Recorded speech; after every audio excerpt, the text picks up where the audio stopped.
তো আজকে আমি আপনাদের দেখাবো যে কীভাবে আপনারা টাকায় টাকা ওয়েবসাইটে এই যে ব্যানার অ্যাডটা দিবেন। ঠিক আছে, এখানে কিন্তু এটা ব্যানার অ্যাড, এখানে ক্লিক করলেই কিন্তু অ্যাডের মধ্যে নিয়ে যাবে। ঠিক আছে, তো আপনি কিভাবে এই অ্যাডসটা দিবেন সেইটাই আজকে আমি আপনাদের দেখাবো। তো এই অ্যাডসটা দেওয়ার জন্য আপনারা কী করবেন, টাকায় টাকা ওয়েবসাইটে এসে এই যে 3 লাইন মেনু আছে এই জায়গায় ক্লিক করবেন। এই জায়গায় ক্লিক করে একটু নিচের দিকে যাবেন, এইখানে লেখা দেখতে পারবেন ব্যানার অ্যাডস, এই জায়গাটাতে ক্লিক করে দিবেন।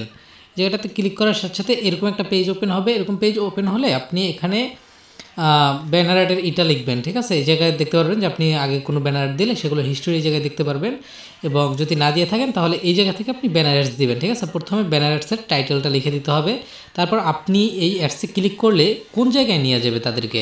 ঠিক আছে, আপনার যদি কোনো ওয়েবসাইট বা কোনো ইউটিউব ভিডিও লিঙ্ক বা অন্যান্য যে কোনো কাজের জন্য তো আপনি অ্যাডটা দিবেন, তাই না?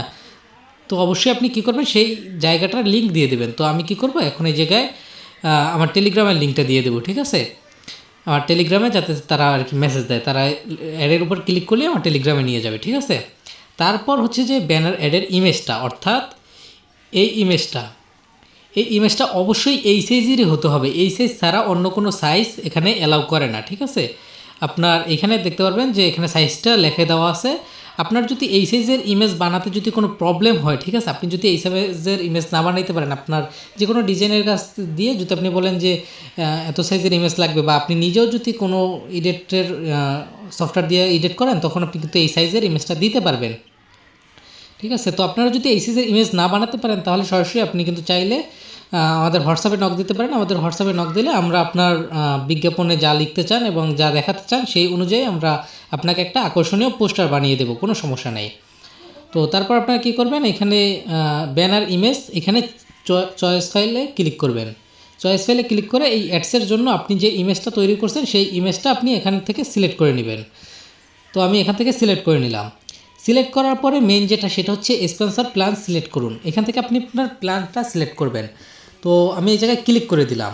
ক্লিক করার পর দেখতে পারবেন একদিনের জন্য যদি এই অ্যাডটা দিতে চান তাহলে 100 টাকা লাগবে, 3 দিনের জন্য দিতে চাইলে 300 টাকা, 7 দিনের জন্য দিতে চাইলে 500 টাকা, 10 দিনের জন্য দিতে চাইলে 700 টাকা, 15 দিনের জন্য দিতে চাইলে 1000 টাকা, এবং 30 দিনের জন্য দিতে চাইলে মাত্র 2000 টাকা।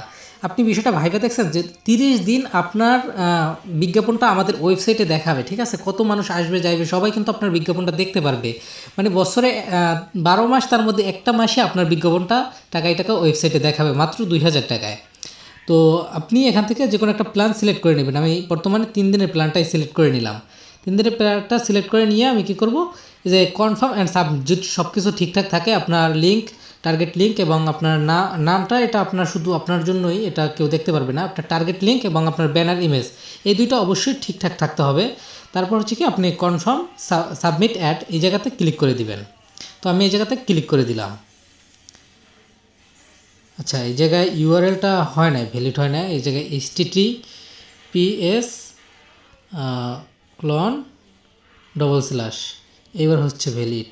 এবার আমরা কী করব, কনফার্ম অ্যান্ড সাবমিট অ্যাড, এটাতে ক্লিক করে দিলাম।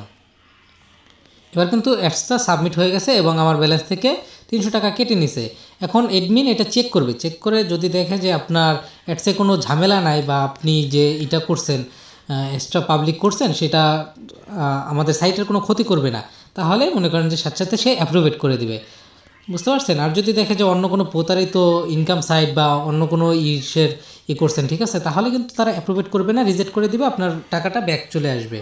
এখানে বর্তমানে আমার একটা পেন্ডিং অবস্থায় আছে, আর যেগুলো পাবলিক হয়েছিল সেগুলো অ্যাপ্রুভেড অবস্থায়। তো আমি কি করব, এখন কিছুক্ষণ অপেক্ষা করব। হ্যাঁ, তো কিছুক্ষণের মধ্যেই কিন্তু আমাদের অ্যাডসটা অ্যাপ্রুভেড করে দিয়েছে। আমরা যদি একটু নিচের দিকে যাই, এখানে কিন্তু এখন তাদের অ্যাডসের সাথে এই যে আমাদের অ্যাডটাও কিন্তু এখন দেখা যাচ্ছে। ঠিক আছে, এবং এখানে চাইলে মানুষ স্ক্রল করে তারা অ্যাড দেখতে পারবে। এবং এখন যদি এই অ্যাডের উপর ট্যাপ করে কেউ, জাস্ট এই জায়গায় একটা ট্যাপ করলেই মনে করেন সাথে সাথে আমাদের টার্গেটেড লিঙ্কে নিয়ে যাবে। ঠিক আছে, যেমন এখন কিন্তু আমার টেলিগ্রামেই নিয়ে আসছে, যেহেতু আমার টেলিগ্রামে আমি লিঙ্কটা দিছি। আপনি আপনার ইউটিউব ভিডিও লিঙ্ক দিলে ইউটিউবে নিয়ে যাবে, আপনার যে কোনো কিছু লিঙ্ক দেবেন, আপনার ওয়েবসাইটে লিঙ্ক দিলে ওয়েবসাইটে নিয়ে যাবে। ঠিক আছে, আপনি যার লিঙ্ক দেবেন সেখানে নিয়ে যাবে সাথে সাথে। এই হচ্ছে যে আপনার ব্যানার্সটা ঠিক এভাবেই দিবেন, আপনার বিজ্ঞাপনটা আপনি আমাদের ওয়েবসাইটে দেখাতে পারবেন।